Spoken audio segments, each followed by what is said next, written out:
Sir आप brief ही करोगे थोड़ा सा। ब्रीफ कर। सभी देशवासियों को मेरा सादर नमो बुद्धाय, जय भीम, जय भारत, जय संविधान। साथियों, जैसा कि आप सभी को पता है कि आज 25 तारीख है और इस 25 तारीख को हम लगभग 15 से 20 दिनों से तैयारी कर रहे हैं।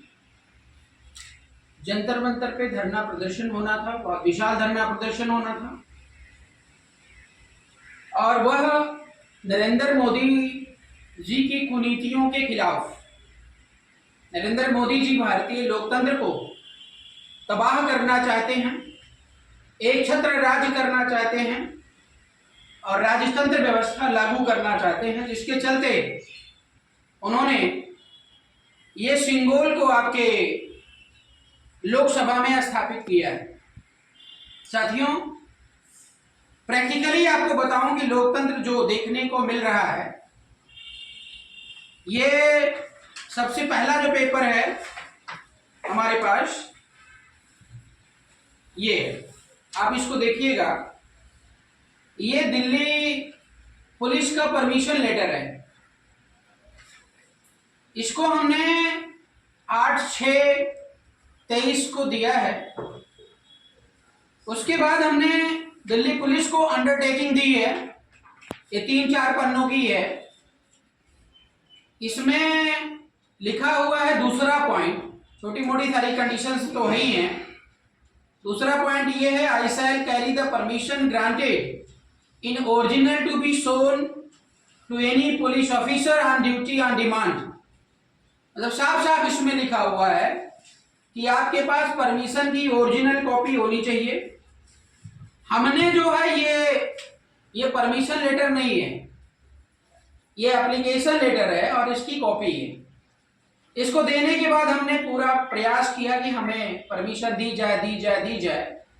तो हमारे पास रिकॉर्डिंग भी है फोन में, तो वहां के जितने ऑफिसर हैं सभी का यही कहना है कि सर यही परमिशन होती है और इसके अलावा कुछ दी नहीं जाती है और आप कार्यक्रम सुचारू रूप से कर सकते हैं।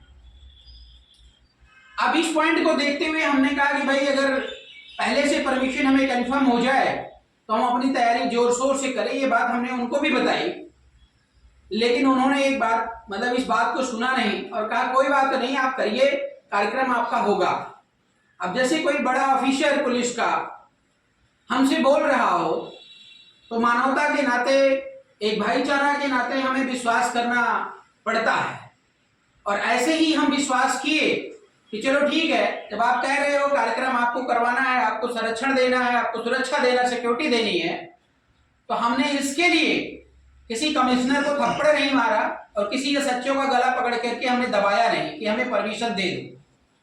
और इसका जो षड्यंत्र भरा नतीजा ये है कि धीरे धीरे 15 दिन बीत गया और हमने पूरी तैयारी कर ली और लगभग हमारे पास 20 से 25 फोन आए गए, लगातार आते रहे कि कैसा प्रोग्राम है, क्या है, क्या होगा। और इसका जो सब्जेक्ट है आप देखेंगे, सिंगोल राजदंड के खिलाफ ये आंदोलन था। अब इस आंदोलन के खिलाफ का मतलब मोदी जी की खिलाफत करना। और ये जो पुलिस डिपार्टमेंट के लोग हैं, इन बेचारों पर हमें तरस आती है कि ये नौकरी कर रहे हैं, इनको ना तो अपने स्वाभिमान से मतलब है और ना देश की स्वाभिमान से मतलब है, इनको सिर्फ और सिर्फ अपनी सैलरी से मतलब है। लोकतंत्र में है तब भी इनको सैलरी मिल रही है और कल अगर राजतंत्र स्थापित हो जाएगा तो भी इनको सैलरी मिलेगी।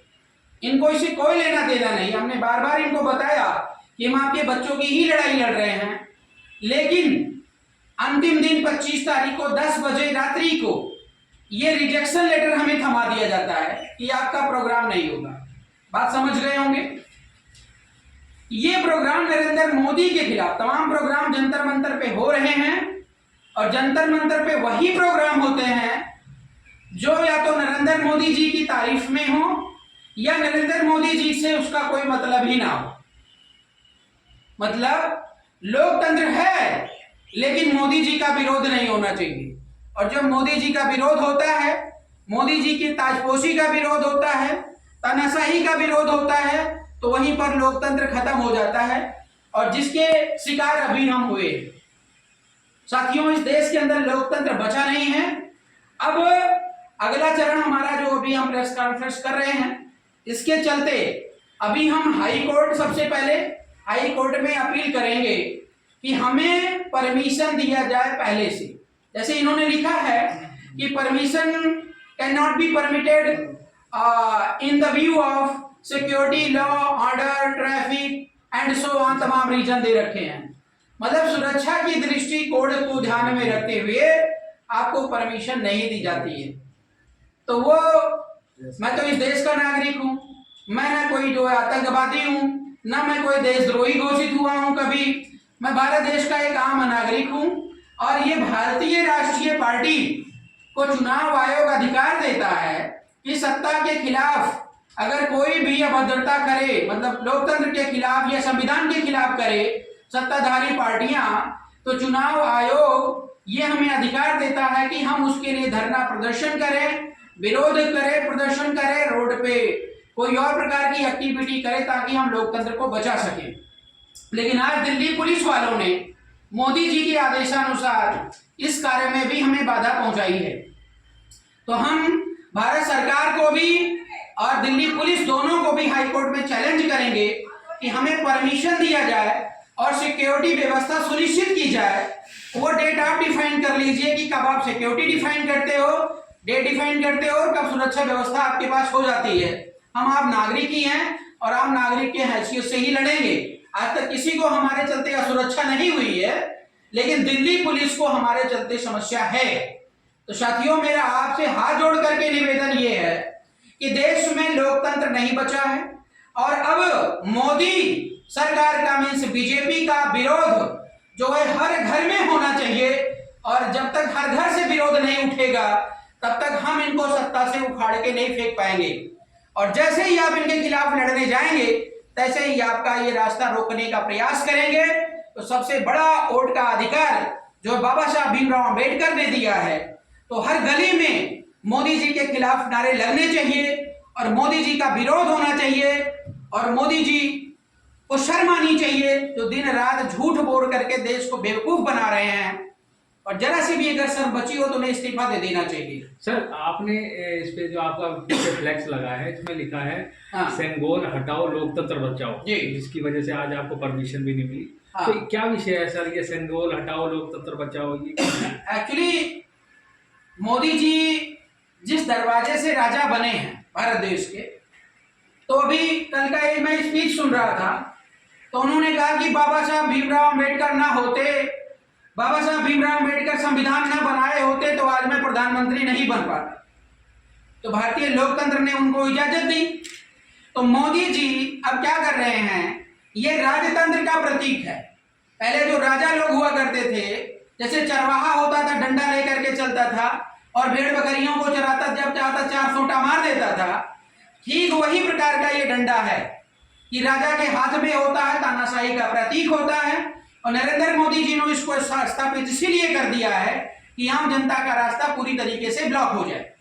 और हम आज राजा हैं, कल मोहन भागवत को बनाएंगे, परसों अमित शाह को बनाएंगे, नरसों उनके बेटे को बनाएंगे। आम जनता केवल और केवल टाइम पास के लिए वोट देती रहेगी। लड़ना तो हमारा धर्म ही है, लेकिन जब चारों तरफ जहां देखो वहीं गुंडों का बोलबाला है, अगर हम चुनाव लड़ते हैं तो पर्चा ही खारिज कर दिया जाता है। यहां पर परमिशन नहीं दे रहे हैं, वहां पर्चे खारिज कर दिए जाएंगे। ज्यादा बोलोगे तो पुलिस को आदेश हो जाएगा कि अबे तेरे इलाके में एक लड़का इस तरीके की बात कर रहा है, तू कर क्या रहा है, गाली दे करके। और वो पुलिस वाला क्या करेगा, ले जाके जेल की कोठरी में डाल देगा जब तक चुनाव नहीं हो जाता है। और अगर हम चुनाव आयोग भाग करके जाते हैं तो चुनाव आयोग ये कहता है कि बाद में देखा जाएगा, पहले चुनाव होने दो।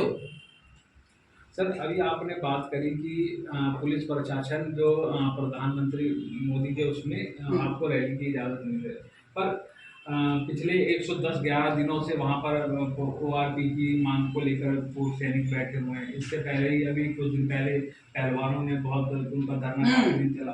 तो जब उनका धरना चल सकता है, उनकी संख्या बल भी ज्यादा थी, तो आपका आपके साथ है, आपकी तो कोई बहुत बड़ी संख्या भी आप नहीं बता रहे। हाँ हाँ, वो तो संख्या तो उनको पता है। तो फिर इसमें ऐसा क्या हुआ कि फिर आपको? नहीं, ऐसा कुछ नहीं है। एक्चुअली ये जो आंदोलन है वो मोदी जी का कॉलर पकड़ने के बराबर है। मोदी जी का कॉलर पकड़ने के बराबर। पहले भी एक आंदोलन हम अयोध्या को लेकर के कर चुके थे, उसमें भी यही एक्टिविटी इन्होंने अपनाई थी, यही सेम कंडीशन थी, समझ रहे हैं ना। और उसके बाद जो हमने उसको हल्के में लिए कि चलो कोई बात नहीं है, तो हो सकता है कि कोई रीजन रहा हो। और उस समय कमिश्नर एक यादव जी थे, बहुत प्रेम से समझाए। और आज जो कंडीशन थी, यहाँ पे प्रेम से समझाने वाली कोई बात ही नहीं थी, सीधे जो है फरमान जारी कर दिया कि नहीं हो सकता तो नहीं हो सकता, अगर आप लोग आओगे तो जेल में डाल देंगे। अब बताइए, मैं अपने लोगों को तैयार कर रहा हूँ राजनीतिक प्लेटफॉर्म के लिए, या जो है जागरूक कर रहा हूँ उनको जेल में बिठाने के लिए, उनके घर परिवार का खर्चा बीवी बच्चे को कौन देखेगा? सिंगोल को आप राष्ट्र का अपमान कैसे मानते हैं? सिंगोल जब राजतंत्र का प्रतीक है तो राष्ट्र का अपमान नहीं है। एक संप्रदाय नीचे नंदी लगा रखा है, एक संप्रदाय को रिप्रेजेंट करता है, बाकी संप्रदाय मर गए हैं क्या देश में? बाकी संप्रदाय वालों का देश नहीं है। आपने मोदी जी को तानाशाह कहा है, कारण भी तो होना चाहिए कोई। अरे यही तानाशाह है कि हम कोई कार्यक्रम नहीं कर पा रहे हैं। अरे पहले तो क्या था कि जो नेता बदमाशी करते थे, अभद्रता करते थे, उनके खिलाफ जो है हम लोग पुतला भी फूंक पाते थे। इसमें सीधे सीधे गाइडलाइन जारी की गई है कि कोई किसी का पुतला नहीं फूकेगा। ये अंडरटेकिंग है और ये बियॉन्ड द लॉ है, बियॉन्ड द लॉ है। इसमें आर्टिकल लिखी हुई है, रेट पिटीशन क्रिमिनल नंबर 1153। मैंने ऑनलाइन इसको खोजा, कहीं दिखाई नहीं पड़ी, पहली बात तो। दूसरी बात, ये जो नियम कानून यहाँ पे बना दिए गए हैं अंडरटेकिंग में, ये सब मोदी जी के फेवर में है, ये जो सरकार में है उसके फेवर में है। और पुलिस वाले हमेशा सस्पेंस में रहते हैं कि मैं चोर हूं, आप कभी भी अभद्रता कर सकते, इसलिए परमिशन दूंगा या नहीं दूंगा ये मेरे ऊपर निर्भर करता है। मौजूदा स्थिति जो चल रही है उसको आप राजतंत्र मान रहे हैं या लोकतंत्र? राजतंत्र ही है परोक्ष रूप से, ये राजतंत्र का ही शिकार हो रहा हूं मैं। इसके आगे की आपकी क्या रूपरेखा रहेगी? हमारी रूपरेखा यही कि अभी हम थोड़ा हाई कोर्ट और सुप्रीम कोर्ट को भी चेक करना चाहते हैं एक बार और। पहले अयोध्या वाले केस में मैंने चेक कर लिया था, ठीक है ना, कि आस्था के नाम पर इन्होंने घोषणा करके जो है राम मंदिर बनवाया, और दूसरे पक्ष वालों को एक भी चवन्नी, एक भी अठन्नी के बराबर नहीं दिया कुछ भी। और इस बार फिर अभी हम हाई कोर्ट में जाकर के, सुप्रीम कोर्ट में जाकर के ये याचना करेंगे, भैया हमें धरना प्रदर्शन करने की इजाजत है या नहीं है, फांसी पे लगा लूं, इस देश को मैं छोड़ दूं हमेशा के लिए। और हमारे पास कोई रास्ता ही नहीं है। और तीसरा रास्ता हमारा जनता की अदालत है, और जनता हमारी बात को सुन रही है, समझ रही है, और ये देख रही है, बस मौके की तलाश है। इस बार नरेंद्र मोदी को साफ कर देगी, पूरा विश्वास है हमें। मौका कब आएगा सर? 2024 आ रहा है। अगर 24 का इलेक्शन ही ना होने दिया जाए तो? इलेक्शन 24 का नहीं, ऐसा नहीं होगा। 24 का इलेक्शन रोक नहीं पाएंगे, उसके बाद क्या करेंगे वो देखा जाएगा। 24 का इलेक्शन होगा अभी निश्चित। इतने दिनों से इस कार्यक्रम को लेकर आपके कार्यकर्ताओं में मैसेज भी जा रहे होंगे, कहीं संपर्क भी कर रहे होंगे, सोशल मीडिया पे कंपेन भी कर, तो कहीं ना कहीं आज के इस जो आपका प्रदर्शन नहीं हो पाया और आज आपको प्रेस कॉन्फ्रेंस के माध्यम से संबोधित करना पड़ा, अपनी बात रखनी पड़ी, तो अपने कार्यकर्ताओं को क्या संदेश देना चाहेंगे और देश को क्या संदेश देना चाहेंगे? हम अपने कार्यकर्ताओं को ये कहना चाहेंगे कि सभी सम्मानित साथियों, क्रांतिकारी युवा साथियों, भाइयों एवं बहनों ने जो साथ दिया उसके लिए मैं सभी का आभार व्यक्त करता हूं। दूसरी बात क्या है कि अपनी ऊर्जा को संभाल करके रखें, इसमें निराश, परेशान, हताश होने की जरूरत नहीं है। जब भी आप कोई क्रांतिकारी लड़ाई लड़ते हैं तो कभी 2 कदम आगे तो कभी 2 कदम पीछे, और वह वक्त आएगा जिस दिन हम लोग जेल भी जाएंगे और खुल करके आंदोलन भी करेंगे और जेल भरे आंदोलन भी करेंगे। तब देखते हैं कि कितने लोगों को जो है दिल्ली पुलिस या भारत पुलिस जो है जेल में डालती है।